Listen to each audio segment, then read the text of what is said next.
Welcome to Hot Issues on TV3. Now, today we're talking about international relations. Now, today we're talking about the ECOWAS, the West African sub-region, as well as the Sahel region. We're looking at the peace and stability, and we're also talking the economics of the region. We're talking about how we can have a common currency and how we can deal with insurgency in this particular region. Of course, we'll be talking about issues of Ghana with about some 30 days to the elections. We'll talk about how we can ensure that we have a peaceful, free and fair general elections. When we return from this short break, I'll introduce my guest who knows everything about West Africa and the Sahel region, as well as Ghana.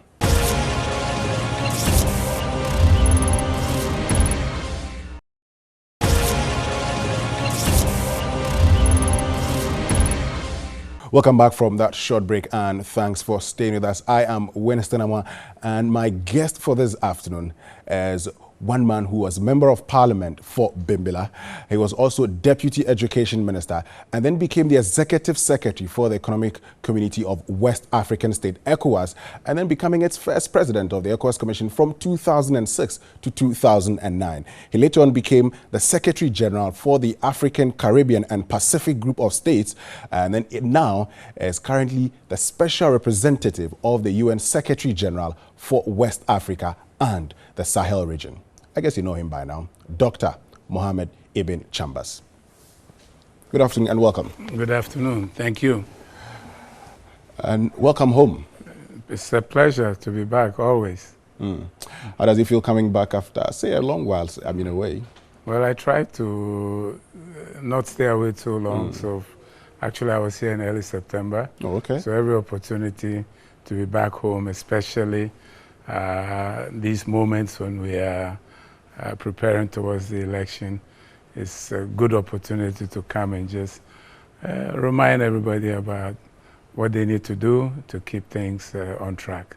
We'll definitely focus on the elections, but as the special representative of the UN Secretary General for West Africa and the Sahel region, what are your responsibilities? Well, as a special political office, we have responsibility for working on preventing conflicts in the region, tracking the political situation, to engage in quiet diplomacy, play a good officer's role on behalf of Secretary General to deliver messages, particularly to strategic levels, high level of heads of state, etc. I also have responsibility for Nigeria, in the sense that I represent the Secretary General in following the situation regarding Boko Haram, terrorists, and the fight against Boko Haram in particular in Nigeria, but the effort there collaborating with other countries such as Cameroon, Chad, and Niger. Additionally, I have responsibility for the implementation of the UN integrated strategy for the Sahel. The effort by UN to work with all partners, find a coordinated way to deal with the security challenges of the Sahel, the governance challenges, the development and the resilience issues in the Sahel countries.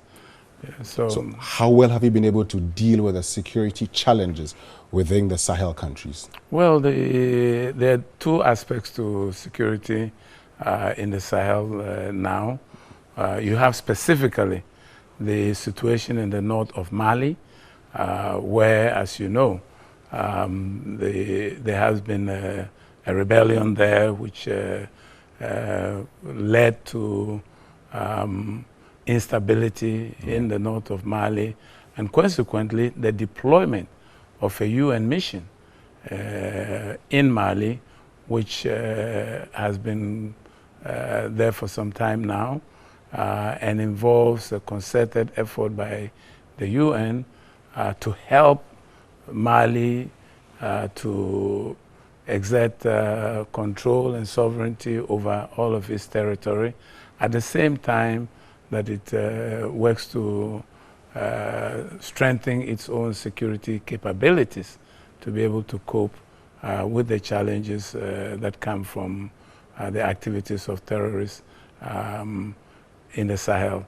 The other dimension of the problem in the Sahel is the general insecurity there because of jihadists and extremist groups who not only pose a military threat to the countries of the Sahel, namely in particular Mauritania, Mali, Burkina Faso, Niger, and Chad, but also are part of international criminal networks which engage in all manner of trafficking, you know, drug trafficking, arms trafficking, human trafficking. So there is that general dimension. But more and more, we are also integrating into the approach to deal with these security challenges, a need to strengthen governance in these countries, to work with women and youth, and mobilize communities, religious leaders. So yes, there's a need to strengthen governance in those regions, but how well have you been able to strengthen governance? Can you say, okay, we've been able to achieve this and that, and so based on these achievements, we say we're making progress? Well, I mean, it's not an effort for the UN alone. As a matter of fact, again, speaking specifically about the Sahel, you probably know now that the Sahel countries have constituted themselves into the G5 Sahel countries. And so the effort here is to support their own efforts through their own organization, where they have come out with, you know, their priority areas. So the UN works closely with the G5 Sahel countries, but also, indeed, at this point, there are nearly 16, 17 initiatives on the Sahel. So the effort that we try to lead is to find a way to effectively coordinate all these Sahel strategies by several countries, but also by EU, by the World Bank, by the African Development Bank. So I am, for instance, now working with the GL Sahel countries, the G5 Sahel countries, and the African Union representative on the Sahel, former President of Burundi, Pierre Buyoya, to convene a ministerial platform on the Sahel in N'Djamena. This will be the end of November, to discuss among all the partners, how do we better coordinate our efforts to support the Sahel countries themselves meet these different challenges they face in security, in governance, in development. I think the good news here is that there's all this interest in responding and in realizing that these are countries that are some of the poorest in the world, but with huge territories. Okay. And they frankly don't have the capacity or the capabilities to be able to monitor and police these vast lands. In fact, now you hear even of a new concept of ungoverned spaces. You know, take a country like even Mali or Niger, or, you know, with huge spaces that they frankly cannot exercise all the control over. They need the support of international community. But we need to also listen to them and pay attention to their own defined priorities and see how we mobilize international support to target these priority areas defined by them. And as the special representative of the UN for the Sahel, this is a role that I also have. Okay, so let's get to Nigeria, and this time let's focus on Boko Haram. Now, let's look at the counterinsurgency strategies that have been adopted in fighting Boko Haram. Are they successful? There's been tremendous progress made at a number of levels. First, at the level of coordination of the military fight against Boko Haram. Soon after coming into power, President Buhari took it upon himself, and in fact, the first countries he visited were the immediate neighbors, those affected by Boko Haram terrorist activities: Cameroon, Chad, Niger.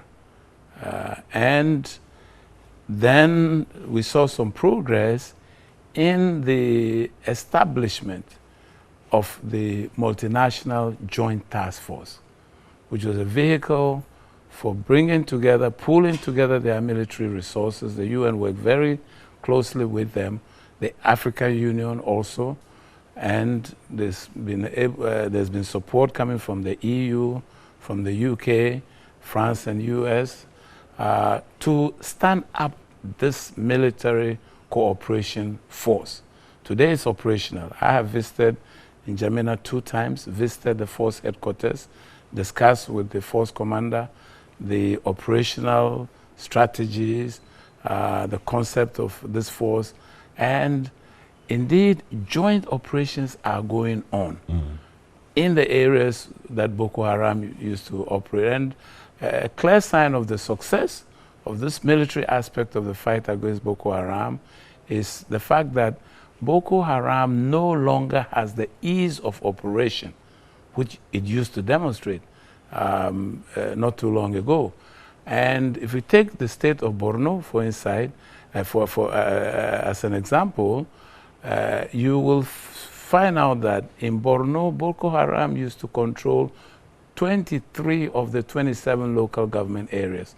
Today, not a single local government area. And most of the towns, villages, communities have been liberated. Okay. So there's that progress on the military side. I'm not suggesting by any means that we fold our arms, we start to celebrate the defeat of Boko Haram.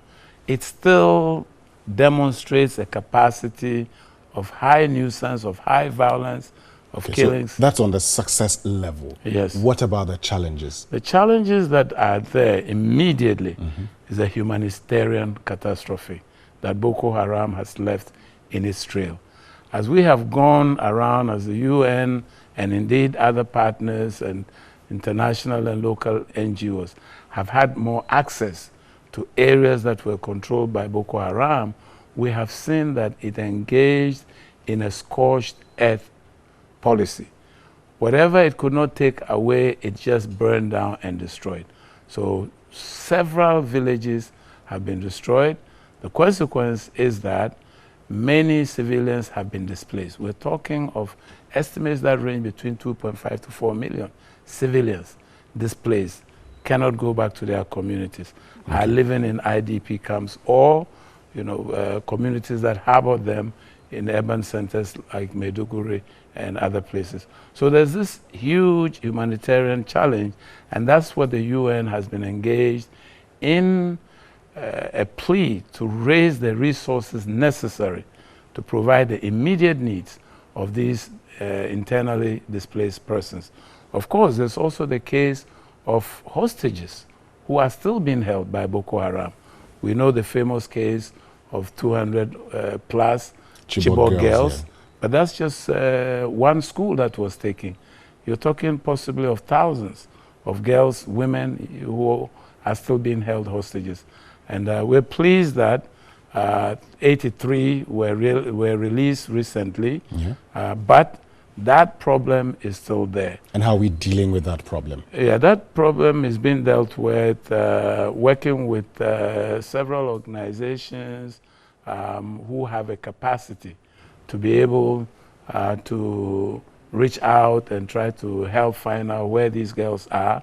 And the Nigerian government remains committed to do all in its power to ensure the release of all hostages that are being held. What are some of the other organizations you're working with to ensure that these hostages are released? Well, the International Committee of the Red Cross is one. I have been tasked by the Secretary General to look into, because President Buhari requested UN support for the release of these girls.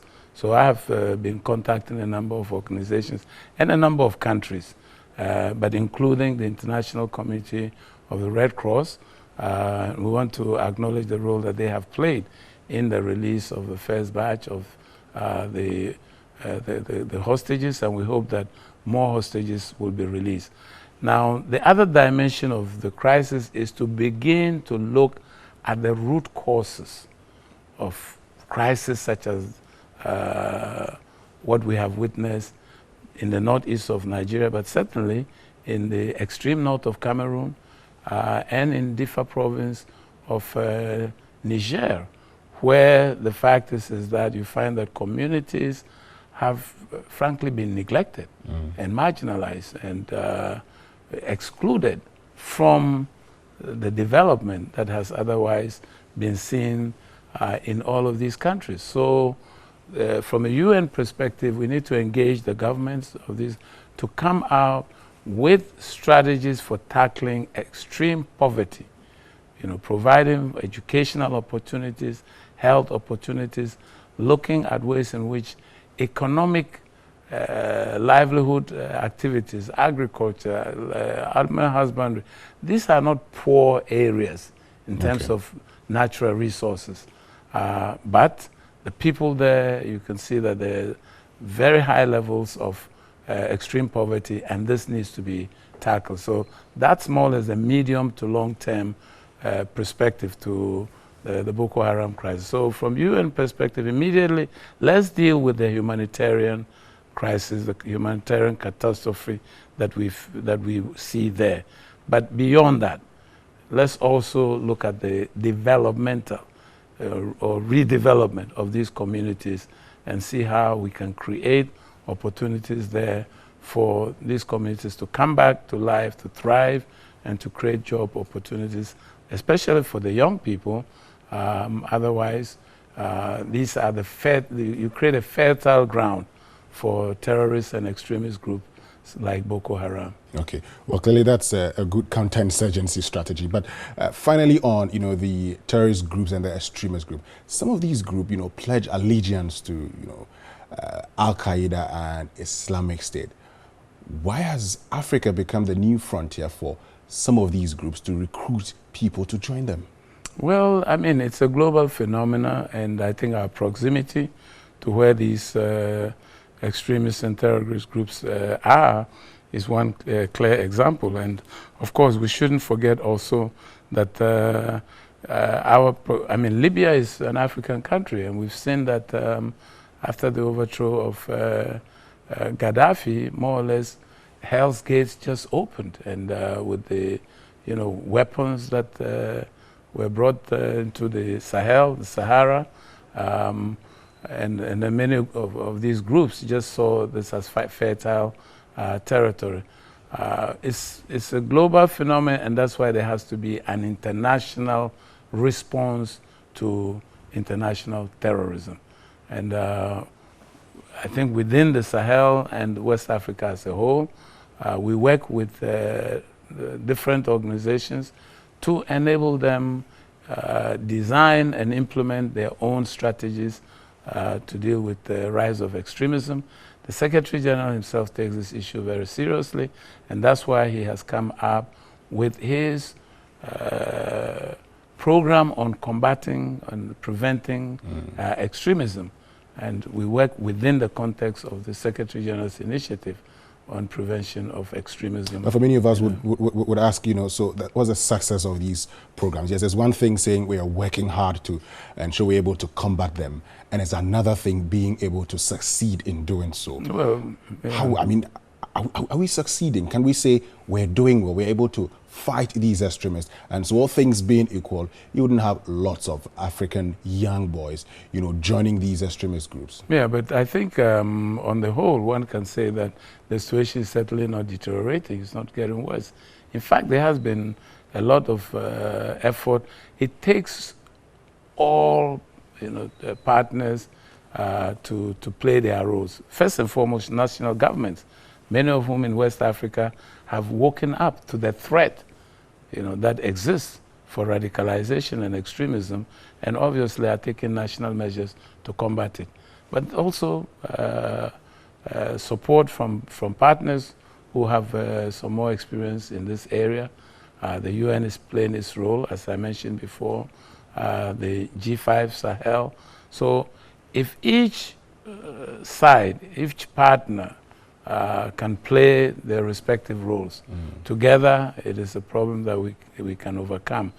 But we should be conscious also that we need to tackle developmental challenges, governance challenges, and other factors which may create the push of young people into the hands of extremists. Okay, well, that's very key. But moving on to another issue, which has to do with issues of conflict and all. Now, you've had about 3 African countries, indicating that they want to pull out of the ICC. Now, is this development healthy for Africa?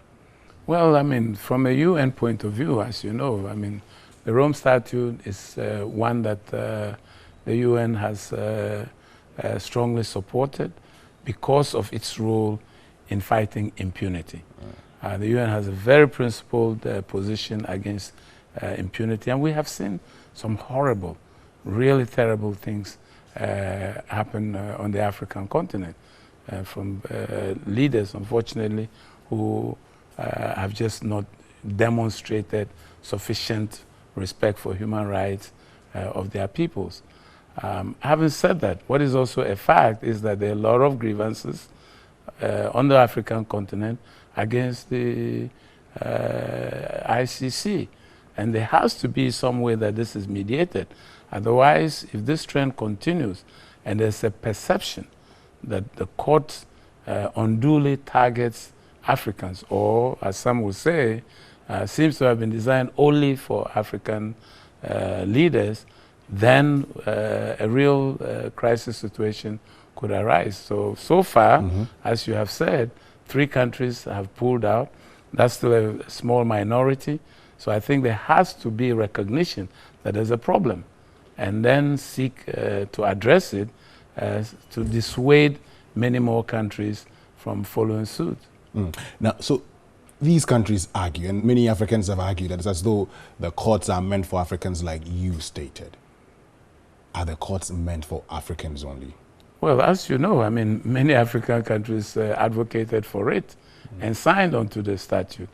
And not only that, some of the cases that were referred to the ICC were referred by the countries themselves. So, I mean, you have Jean-Paul Biemba and others who were referred to ICC, were referred by the government of their country. I mean, President Gbagbo was referred by, his own country. Charles Taylor, following the Sierra Leone tribunal, was referred, by, a Sierra Leonean court. So it's a mixed bag there. But what is not in doubt is the disproportionate number of high-profile Africans who have been indicted, while some will argue that there have been some terrible, terrible crimes against humanity which have been perpetuated in other parts of the world. And yet there has been a timidity on the part of the court to venture into some of these areas. So there's an issue that needs to be dealt with, and dealt with frontally. But as far as the commitment of the UN itself to the Statute of Rome and the ICC, it remains strong because of the UN's very determined position to fight impunity and to be able to have some deterrence and to hold people accountable when they commit crimes against humanity. Okay. So the issues that you say must be dealt with, they must be dealt with by who? And how must the court deal with these issues? Well, what we're hearing now is some are saying maybe the governing, council of ICC. Sure. I mean, but certainly there is, I won't say at this point that there's a crisis, but there's certainly a threat to the ICC. I mean, 3 countries have withdrawn, including, let's not forget, a very powerful, leading country on the continent, such as South Africa. I mean, that needs to be responded to, and in a credible way, to dissuade and not to encourage mass exodus from the ICC. Yes, but I just would want to understand, I mean, these issues must be dealt with, but if you were to advise the court, how should they deal with it? Well, the court has a governing council, and in fact, it's chaired now by Minister of Justice of Senegal. So there's a forum to, bring these issues up. I mean, and we cannot pretend that there's no problem. Mm. All right, so my guest this afternoon on Hot Issues is Dr. Mohammed Ibn Chambas, who is the Special Representative of the UN Secretary General for West Africa and the Sahel region. We go for a short break. When we return, we'll be focusing on the economic community of West African states, ECOWAS. Stay with us. We'll be right back.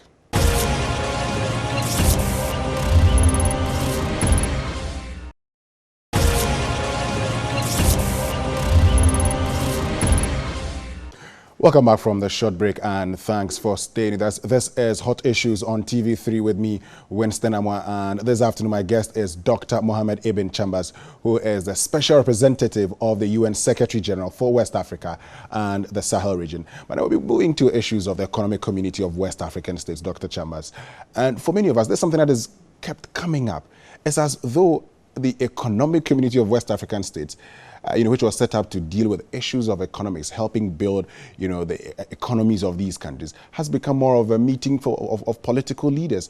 It's as though the very reasons why they were set up has been left behind. Why is that the situation?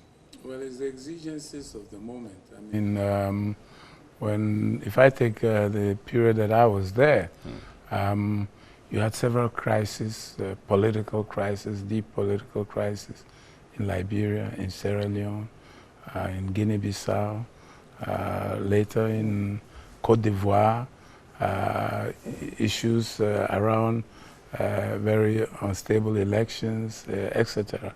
So as long as you do not have a stable political peace and security environment, it will remain difficult to move on to the other laudable objectives for which the organization was set up.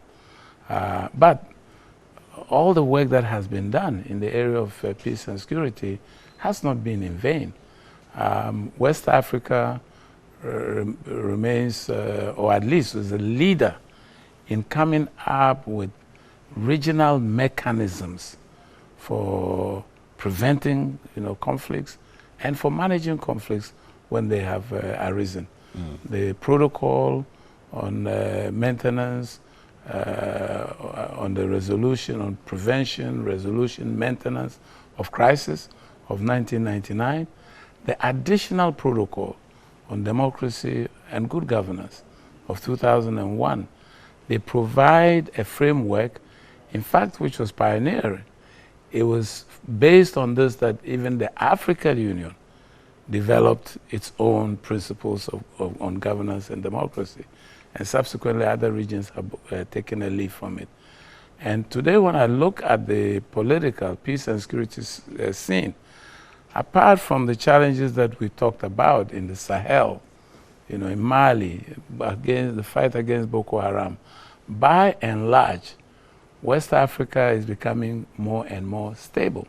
Okay. Even the threat of extremism that we talked about has been sufficiently dealt with. Good. So, Dr. Chambas, yes, it is true that, there were crises, there were conflicts, and so we had to focus on these conflicts. But the reverse is also the situation that in some parts of West Africa, there was peace. And so at least the very things we talked about implementing under ECOWAS, free movement of goods, these are things we should have done. But that in itself is not being achieved. Yes, but the point that is being made here is that those crises were of a regional nature and extremely destabilizing of the entire region. And consequently, they were a distraction from the regional development and integration process. I think we are arriving at that point where many of these crises, look, we had peacekeeping missions in Liberia, in Sierra Leone, in Côte d'Ivoire. Of course, now you talk of Mali. All these other peacekeeping missions are being withdrawn. In Côte d'Ivoire, in April next year, the mission will be closed down. The missions Liberia, Sierra Leone, incidentally, has been closed down for some years now. The one in Liberia is scheduled to be closed down in December 2017. What that signifies is that, the peace has been reinstated in all of these countries, and therefore these countries are enjoying a certain level of stability and in fact are on the path of democratic consolidation. That needs to be strengthened, and this is where our work comes in terms of focusing now on prevention, not to allow countries to relapse into conflict. And that's why we pay a lot of attention to elections, because in the past, bad elections, poorly conducted elections were always a trigger for conflicts. And we've seen now that West Africa is indeed making good progress in that direction, and we need to encourage it to stay on that path. And I'm a firm believer that once you have a firm platform of democratic governance, peace and security, we can then have an environment in which we work on the other pillars of integration, namely building regional infrastructural projects, working on the economic, common economic policies, a framework to allow for instance, economic integration, market integration, followed by monetary integration, all the good programs and projects which we have already designed. Integration in the energy sector.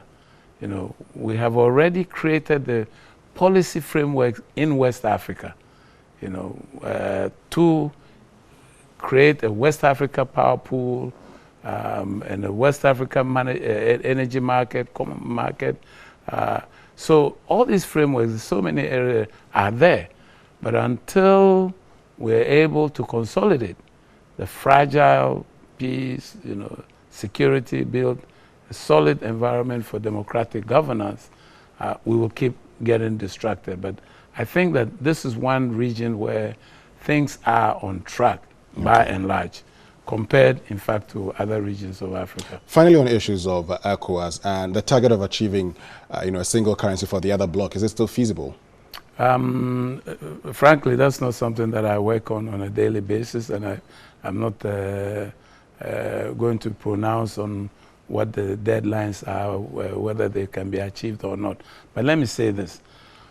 All the countries, again, are embarked on strong economic reforms. They need to stay on track with economic reform. Countries need to be more prudent in spending resources. We need to fight corruption across the region, and we need to ensure that we are able to maintain a healthy monetary and fiscal environment, achieve the various convergence criteria which have been defined and are known. Greater effort has to be made to achieve this. And the more countries achieve the convergence criteria, the more natural it becomes for the emergence of a common currency. We need also to trade more. I mean, if we're not trading more among ourselves, then what's the point even of having a common currency? Countries that don't trade among themselves don't need a common currency. So we need to raise the level of intra West Africa trade to significant levels, 30%, 40%. Okay. Right now, the trade among us is not really, the potential for trade among us is not being achieved. It can be and it should be. My guest this afternoon on Hot Issues is Dr. Mohammed Ibn Chambas, who is the Special Representative of the UN Secretary General for West Africa and the Sahel region. We go for a short break.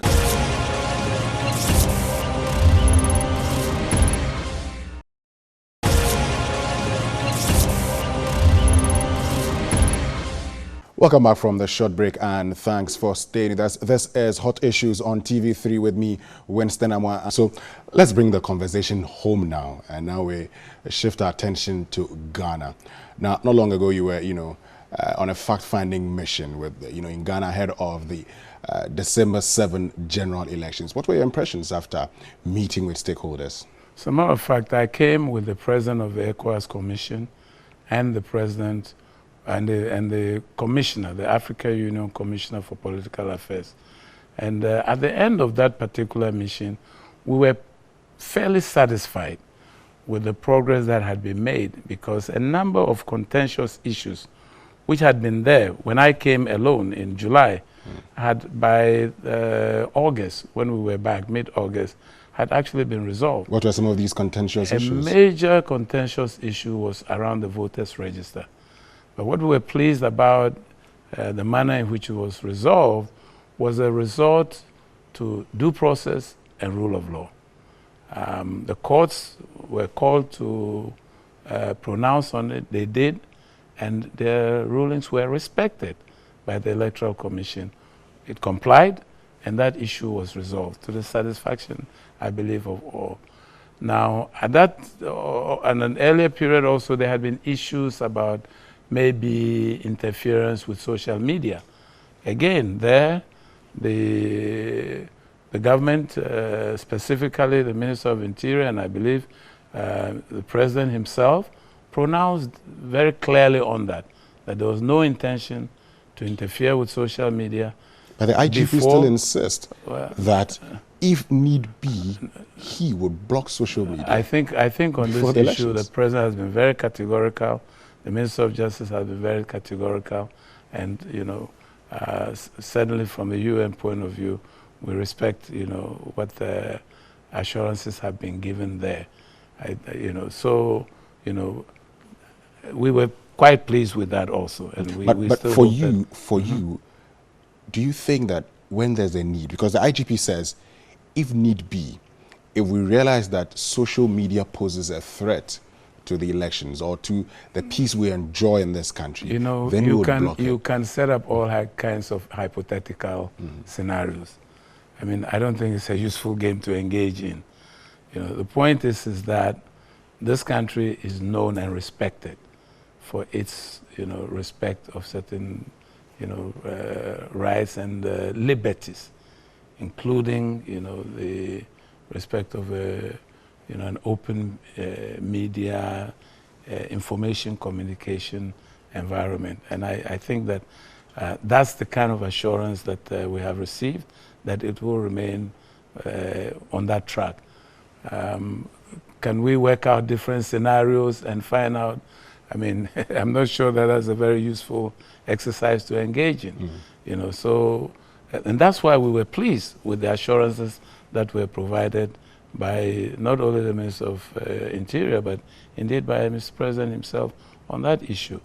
The other issue had to do with the role of vigilante groups. And on this score, again, by the time we came, the police had stepped up and taken its responsibility to provide protection to political candidates and leaders of political parties, assuring them that they didn't need to, create these vigilante groups for their own security and safety. So I hope that, these gestures have at least helped to lessen the tension that was there. I mean, we are in what I call the last mile of this race in the election. Except that in the last mile of the race to the election, there's been lots of legal challenges. Sure. The disqualification of some presidential hopefuls. Right. I mean, how do you propose we manage this? No, I mean, the courts have a role to play in this process. And I've witnessed that in other jurisdictions within West Africa, that when there are contentious issues, you go to the proper body that constitutionally are mandated to resolve them. In this instance, the courts. The cases are with the court. In fact, on the same visit that we were referring to, the joint visit of ECOWAS, AU, and UN, we also did interact with the court at the highest level, the Supreme Court, the Honorable Chief Justice and members of the Supreme Court, who demonstrated to us the preparations that they had undertaken to be up to the task at this particular moment, and to engage in a very timeous and speedy adjudication of election-related cases that will be presented to them. I still believe that they are capable of doing that. We need to give them time. They understand that time is of essence, so let them deal with these in a way that can save the electoral calendar. So I don't think we're in panic mode yet. So let's show a lot of confidence in the institutions. Let's give them our trust. Of course, in return, the institutions themselves have to demonstrate that they're going to act very impartially, very professionally, and with commitment to ensure that the example that Ghana is in the management of elections remains as such. And this applies to not only the judiciary and the police, but especially also to the Electoral Commission. And it's a huge task that they face. Logistically, I mean, it's not easy to engage in these exercises. So sometimes we have to be mindful of the pressure under which they work, which is not to say that, I mean, we tolerate sloppiness here and there, but I think on the whole, at this point, logistically, they're ready to go, and that's impressive. It means that they planned well. We take pride in some of that because technically, the UN and other partners have supported the Electoral Commission with a lot of resources, both financial, technical, otherwise, and we're pretty satisfied where things are at this point. And they need to keep up the tempo and step up their activities. Okay. I must say that you're a fine gentleman, one who's serving West Africa very well. You've served your people in the past at Bimbilla. But coming to Ghana, do you have presidential ambitions? Dr. Chambas, do you have presidential ambitions? Yeah, so let's move on. Okay. It's been a long day. Now, finally on this bit. Now, the 7th of December is a special day to you because it's your birthday, and also on the day that you were elected back to Parliament in 2000 to represent the people of Bimbilla. So for many of us, it might not be very significant, but for you it's very significant because that's your birthday. As we go to the polls on the 7th of December, what would you urge Ghanaians to do, and what would you expect from Ghanaians? Well, what we keep saying is that, and in fact this is exactly the expression that the UN Secretary General himself uses, that the eyes of the world are on Ghana, and the country should be mindful, the Ghanaian people in particular should be mindful of the reputation that the country has for being a trailblazer when it comes to the holding of keenly competed, close elections, which at the end of the day have always been accepted by the candidates themselves and have stood Ghana in good stead. And I think we cannot at this point be taking a step backwards when so many of our neighbors are now also at the point where they are delivering on credible and peaceful elections. So come December 7th, what I expect is that we will have, once again, very transparent, credible elections, that the period leading up to, which, by the way, I should remark, has been quite peaceful. I mean, there have been skirmishes here and there, but nothing really in the order of violence that has disrupted the process. I expect that on election day also, people will comport themselves with maturity, and that the post-election period will continue to be one of peace and stability, so that we can refocus on the urgent issues of development and growing the economy and creating prosperity for the people of this beautiful country. Dr. Mohammed Ibn Chambas, Thank you very much. Thank you. We are very grateful Thank to you. All right, so that's you heard from the Special Representative of the UN Secretary General for West Africa and the Sahel region, Dr. Mohammed Ibn Chambas. Thank you so much for joining us this afternoon, and I am Winston Amadou. Have a lovely weekend.